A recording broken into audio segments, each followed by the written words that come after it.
Bonjour frères et sœurs, c'est le frère Paul, prophète de notre Seigneur Jésus-Christ. Aujourd'hui, on va faire un message sur les deux témoins, ce qui va conclure du coup le message, enfin l'étude que nous avons faite sur du coup les deux maisons. Car oui, jusqu'à le livre d'Apocalypse, on parle encore de ces deux alliances. Donc quand on regarde dans Apocalypse 11, on nous dit: on me donna un roseau semblable à une verge, en disant: lève-toi et mesure le temple de Dieu, l'autel et ceux qui y adorent. Mais le parvis extérieur du temple, laisse-le en dehors et ne le mesure pas, car il a été donné aux nations. Et elles fouleront aux pieds la ville sainte pendant 42 mois. Je donnerai à mes deux témoins le pouvoir de prophétiser, revêtus de sacs pendant 1260 jours. Ce sont les deux oliviers, les deux chandeliers qui se tiennent devant le Seigneur de la terre. Amen. Donc on va voir avec les écrits des prophètes des Anciens Testaments et avec une vision qui est plus correcte, quand on enlève toutes les théories de remplacement, etc., avec une vision qui est plus correcte de l'évangile, qui est plus correcte, comment on peut identifier ou du moins prophétiser sur qui sera, ou du moins comment vont agir ces deux témoins. Donc on nous dit d'abord que là on est en pleine grande tribulation, ça c'est encore un sujet de polémique pour la part de beaucoup de chrétiens. On nous dit que ces deux témoins vont exercer pendant 42 mois, donc 3 ans et demi, 1260 jours, donc 3 ans et demi bien entendu, et qui vont prophétiser durant cette période. Donc ceux qui disent que l'enlèvement aura lieu avant la grande tribulation disent qu'en gros, entre guillemets, les deux témoins vont rater l'enlèvement, ce qui est absolument absurde, puisque ce sont les deux oints qui se tiennent devant le trône de Dieu. Comment on peut considérer que ces personnes-là qui ont la foi, que ces personnes qui sont loin depuis la fondation du monde, peuvent rater l'enlèvement? Ça n'a pas de sens. Donc je ferme la parenthèse, bien entendu. Comme je l'ai dit dans toutes mes vidéos et comme je l'ai dit dans toutes les études qu'on a faites, la Bible n'enseigne pas que les chrétiens ne vont pas être là pendant la grande tribulation. La Bible enseigne que comme ce fut le cas pour les Israélites lorsqu'ils étaient en Égypte et que les plaies tombaient dans le pays d'Égypte, les Israélites n'étaient pas touchés, et ben nous ne serons pas touchés par les calamités qui vont arriver dans le monde lors de la grande tribulation, si ce n'est par les persécutions de l'Antichrist. Je referme la parenthèse, j'ai fait une étude sur la grande tribulation, je le mets sur le lien de cette vidéo, je vous encourage vraiment à aller la voir pour être édifié dans la grâce de notre Seigneur Elohim. Donc ici, on nous dit que ces deux témoins, ces deux prophètes, ces deux serviteurs de Dieu, ces deux martyrs, vont exercer leur ministère durant la grande tribulation. Alors quand on regarde la traduction grecque, témoin c'est traduit martus, qui du coup littéralement signifie martyr. Donc c'est des gens qui sont soit témoins de quelque chose, c'est-à-dire qu'ils ont vu quelque chose et qu'ils le témoignent, soit comme Pierre a parlé au départ, pour remplacer Judas, il nous faut un autre disciple qui nous rejoigne, qui est témoin de la résurrection du Seigneur. Donc là, on est vraiment dans l'image de quelque chose qu'on voit. Soit une autre traduction de martus, c'est le fait de témoigner de sa foi par sa mort, par sa souffrance, donc être un martyr. C'est-à-dire que on atteste que ce que tu dis, c'est vrai parce que tu allais jusqu'à souffrir par la mort. Donc ça, c'est attester que ce que tu dis, c'est vrai. Donc c'est une autre dimension là de martus, donc traduit ici par témoin, mais bien entendu on va continuer à lire, mais on va voir que ce passage, en fait, qui est dans Apocalypse 11, est une prophétie de Zacharie. Bon, on va continuer, et on va lire, et on va voir ce que le Seigneur nous dit sur les deux témoins. Donc quand on continue, du coup on est au verset 5, et on nous dit que si quelqu'un veut leur faire du mal, du feu sort de leur bouche, et dévore leurs ennemis. Si quelqu'un veut faire du mal, il faut qu'il soit tué de cette manière. Ils ont le pouvoir de fermer le ciel, afin qu'il ne tombe point de pluie pendant les jours de leur prophétie. Ils ont le pouvoir de changer les eaux en sang, de frapper la terre de toute espèce de plaie. Donc quand on regarde ce passage, j'ai surligné des passages, du feu sort de leur bouche. Donc ça c'est vraiment une image du fait que c'est par la parole qu'ils vont prononcer, c'est par leur prophétie, c'est par leur bénédiction ou leur malédiction que va agir les calamités sur la terre. Et du coup, beaucoup de leurs ennemis vont mourir suite à leur prophétie suite à leur bénédiction ou à leur malédiction. Je ferai un message mitzvah sur la loi en ce qui concerne la bénédiction et la malédiction, parce que c'est quelque chose qui est très incompris dans le milieu chrétien, où on nous dit que oui, il faut bénir, mais maudire est interdit. Alors que quand on regarde l'ancienne alliance, ou même tous les prophètes, ils ont tous béni et maudit. Dieu lui-même bénit et maudit, Jésus a maudit aussi. Donc il faut vraiment contextualiser. Quand Jésus nous dit ne maudissez pas, bien entendu quand il dit ne maudissez pas, il nous parle des êtres humains, et on ne doit pas maudire les gens, mais on doit maudire les actes et le péché. On doit maudire les démons, enfin, c'est vraiment un autre enseignement. Mais bien entendu, ces deux témoins-là vont maudire leurs ennemis, au point qu'ils soient tués. Donc on va essayer de comprendre ça. Et il y a l'idée du feu, du coup, qui sort de leur bouche. Donc ça, c'est bien entendu pas à prendre au sens littéral. Hein. C'est pour dire, c'est la parole qui va sortir de leur bouche. La prophétie qu'ils vont faire, c'est une parole qui va s'accomplir. Dieu va étendre sa main par les paroles qui vont sortir des deux témoins. Donc, et leurs ennemis seront tués. Ok ? Ils ont le pouvoir de fermer le ciel afin qu'il ne tombe point de pluie. Alors, ceux qui ont lu le livre des rois, etc., savent que le prophète Élie avait eu cette faculté-là, c'est-à-dire qu'il a prophétisé au temps d'Achab que la pluie n'allait pas tomber. Et quand le roi est venu vers lui pour s'excuser, tout ça, il a prophétisé de nouveau et la pluie est tombée. Donc quand on nous parle, ils ont le pouvoir de fermer le ciel afin que ne tombe pas la pluie, on nous parle quelque part du ministère d'Élie, de l'esprit d'Élie. Donc pendant les jours de leur prophétie, ils ont le pouvoir de changer les eaux en sang et de frapper la terre de toute espèce de plaie. Quand on voit ça c'est Moïse, la Bible nous dit, qui, parmi les plaies qu'il a données aux Égyptes, il a changé les eaux en sang. Et de frapper de toute espèce de plaie, ça nous parle bien entendu du ministère de Moïse. Donc voilà, ça c'est ce qu'on a dans Apocalypse 11. Donc là, on a quelque part un ministère d'Élie, on a un ministère de Moïse, on a des personnages qui sont loin par le Seigneur. Donc je vous ai pas mis tout le passage d'Apocalypse 11, je vous encourage vraiment à le lire pour en faire un résumé de la suite. Au final, ils vont mourir, tués par l'Antichrist. Donc l'Antichrist va vraiment tuer beaucoup de chrétiens, y compris ces deux témoins-là. Et il va publiquement mettre leurs cadavres à nu devant le monde entier. Il y aura des festivités à cause de leur mort durant 3 jours et demi. Entre guillemets, il y a une numérologie importante ici, parce que 3 jours et demi, 3 ans et demi, exactement. Et jour, mois, année, en hébreu, c'est le même terme, d'accord ? Donc il y a vraiment une image ici de la grande tribulation. Et après les 3 jours et demi, ces deux témoins vont ressusciter, littéralement, ils vont revenir à la vie, et ils vont être enlevés au ciel. Donc là, ça nous parle encore d'Élie qui a été enlevé au ciel, qui n'est pas mort, et de Enoch.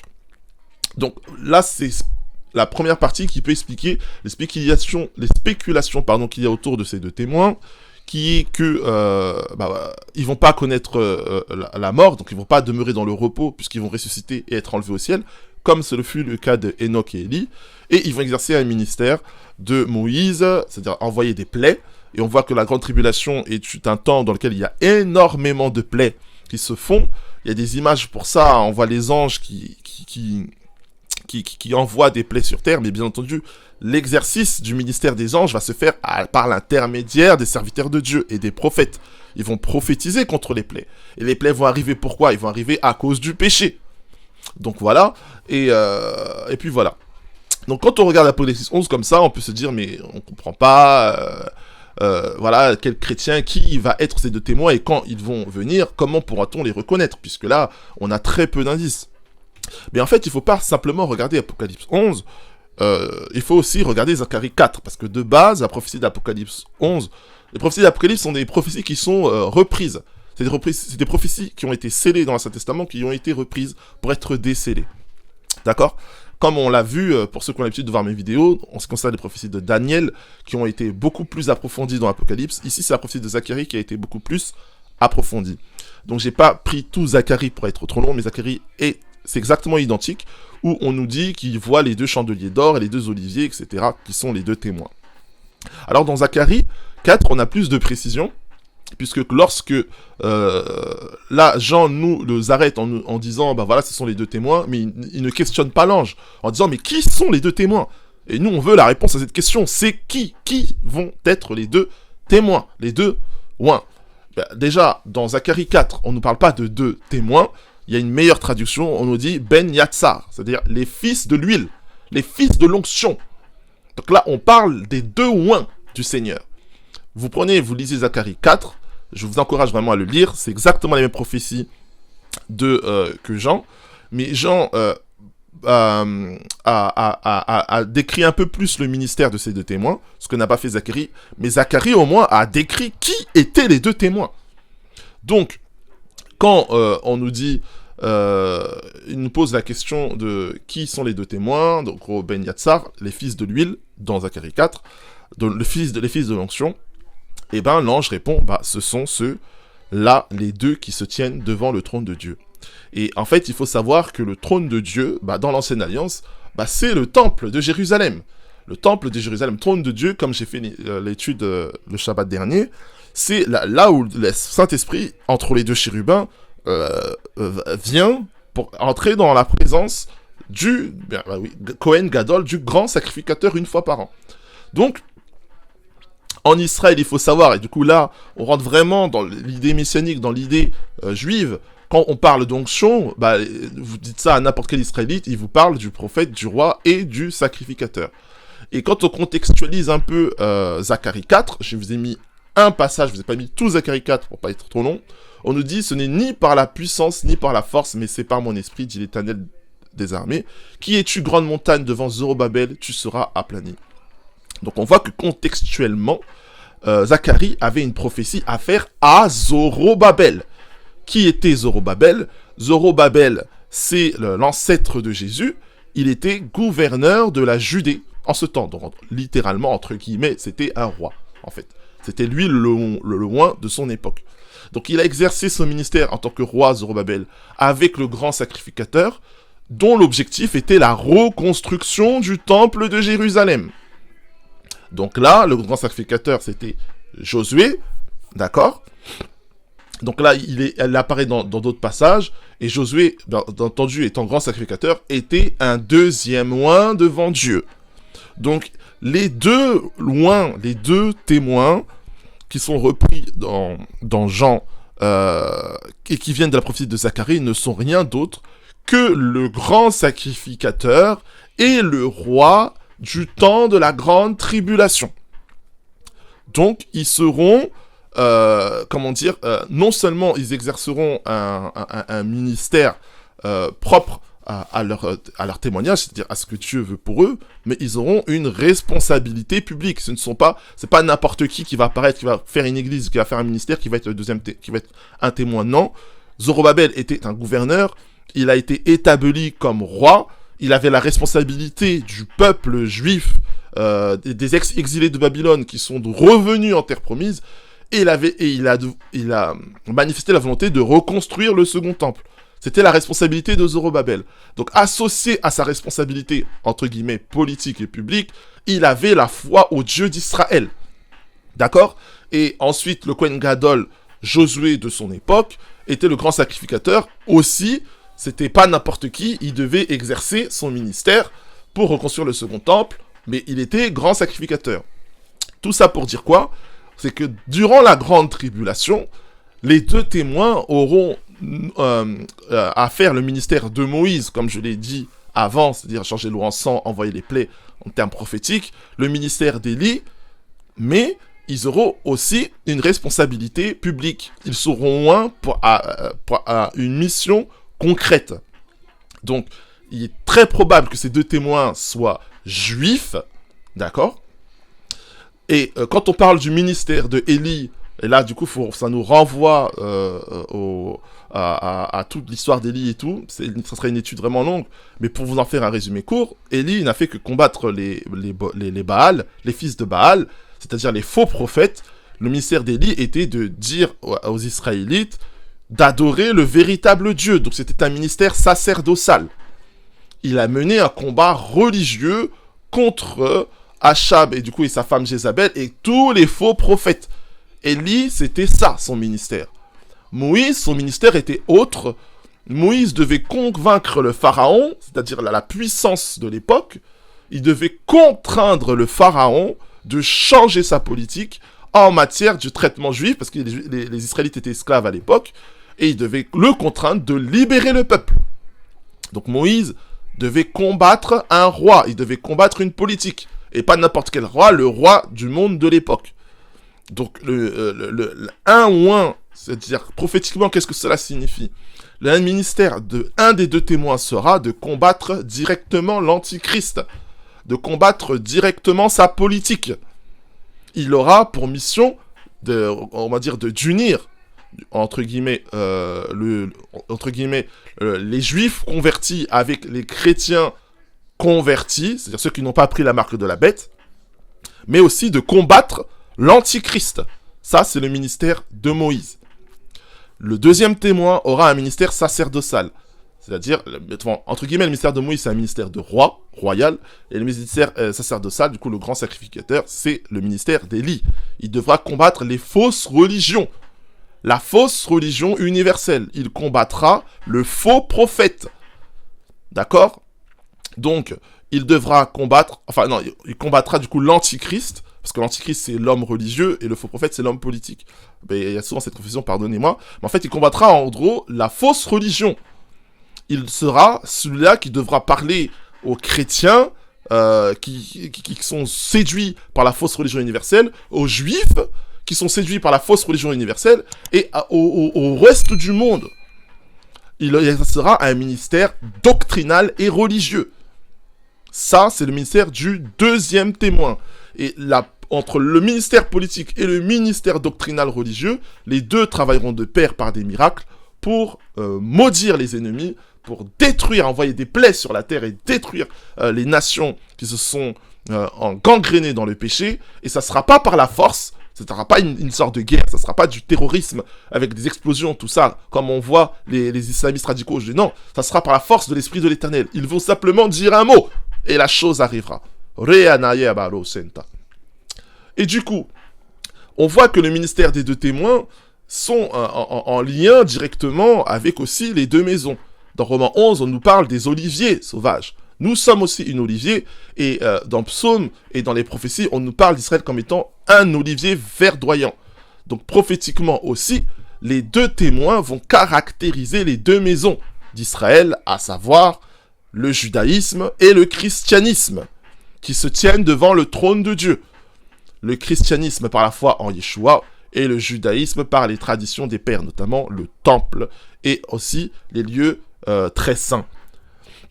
Et contrairement à ce que beaucoup de prédicateurs disent, la reconstruction du temple viendra de Dieu. Comme Zorobabel a reconstruit le temple, le troisième temple qui va être reconstruit ne sera pas reconstruit d'abord par l'antichrist. D'accord ? Ça sera un homme de Dieu qui voudra reconstruire le troisième temple. Il le fera par la main de Dieu. Mais l'antichrist va venir maintenant s'accaparer du projet. Il va poser son trône là-bas. Il va se mêler, etc. On va pas rentrer dans l'antichrist. Et bien entendu, comme il est écrit dans Apocalypse 11 et dans Zacharie, le temple sera saint, il sera de Dieu. Du moins, les lieux saints et très saints. Mais les parvis extérieurs, comme je l'ai souligné, appartiendront aux nations. Qu'est-ce que ça veut dire prophétiquement? Prophétiquement, ça veut dire que quand le troisième temple sera reconstruit, la religion universelle voudra avoir le temple, mais ne pourra pas avoir tout le temple. Mais elle aura le droit d'avoir le parvis. Ça veut dire que dans les parvis, il y aura les catholiques, il y aura les musulmans, il y aura les hindous, il y aura toutes les religions, toutes les religions universelles seront dans les parvis. Ça sera vraiment de l'idolâtrie, ça sera vraiment horrible. Et du coup, Dieu va rejeter les parvis du temple, il va la donner aux nations, mais en ce qui concerne ce qu'il y a dans le temple, en ce qu'il y a dans les lieux saints et très saints, ça, Dieu va le sanctifier, il va le bénir, comme il l'a fait du temps de Zérubabel. Voilà pour l'étude d'aujourd'hui. Seigneur, merci pour ta grâce, merci pour ta bénédiction. fais que ton esprit nous accompagne, fais que ton esprit nous fortifie dans notre foi, fais que Saint-Esprit de Dieu, s'il y a des malades parmi nous, ils puissent être guéris, fais que ta main puisse agir dans ces temps de crise, pour que nous ne puissions pas subir la crise économique, la disette du monde à cause du péché. Seigneur, fais taire les bruits de guerre, fais taire la peur, et que ton nom soit glorifié parmi tous ceux qui invoquent ton nom en esprit et en vérité, au nom de Jésus-Christ. Amen.